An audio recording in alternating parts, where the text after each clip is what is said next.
মাথায় গুলি, এই দুটো শব্দ শুনলেই আমরা ধরে নেই সব শেষ। কিন্তু চিকিৎসা বিজ্ঞান বলে সবসময় শেষ হয় না। ইতিহাসে এমন মানুষ আছে যাদের মাথা ভেদ করে কিছু ঢুকেছে, আবার বের হয়েও গেছে, তবু জীবন বেরিয়ে যায়নি। 1848 সালে ফিনিয়াস গেজ লোহার রড চোখের নিচ দিয়ে ঢুকে মাথার উপর দিয়ে বের হয়েছিল। সে বেঁচে গিয়েছিল, হাঁটতে পেরেছিল, কথা বলতে পেরেছিল, জীবন বদলেছিল, কিন্তু থেমে যায়নি। 2011 সালে মার্কিন কংগ্রেস ওমেন গ্যাবি গিফোর্ডস মাথায় সরাসরি গুলি, মাসের পর মাস চিকিৎসা, রিহ্যাবিলিটেশন, শেষ পর্যন্ত তিনি আবার কথা বলতে, হাঁটতে শিখেছেন। চিকিৎসা বিজ্ঞান বলছে যদি গুলিটি ধীরগতির হয়, যদি ব্রেন স্টেম অক্ষত থাকে, যদি চাপ নিয়ন্ত্রণে আনা যায়, তাহলে মাথার গুলির পরও বেঁচে থাকার সম্ভাবনা শূন্য নয়।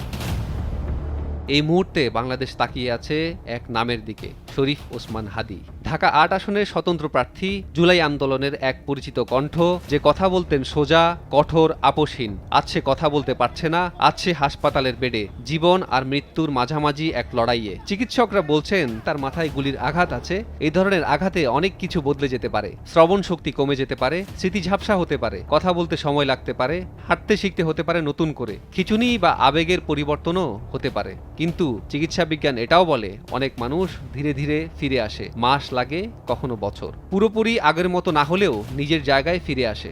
For making the platform, not making the figure. So what the next? Okay, the person can die. Idea cannot die. Hadi কি ফিরবে? এই প্রশ্নের উত্তর কেবল এখন চিকিৎসার হাতে। কিন্তু একটা বিষয় পরিষ্কার, আজ সে একা নয়। হাসপাতালের বাইরে মানুষ দাঁড়িয়ে আছে, ঘরে ঘরে দোয়া হচ্ছে। এই দেশে এই সময়ে অনেক মানুষ তার জন্য আশা ধরে রেখেছে।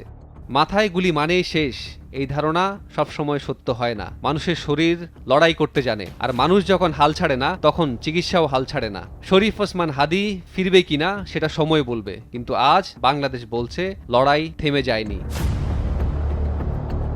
মাহমুদুল হাসান, দেশ টিভি।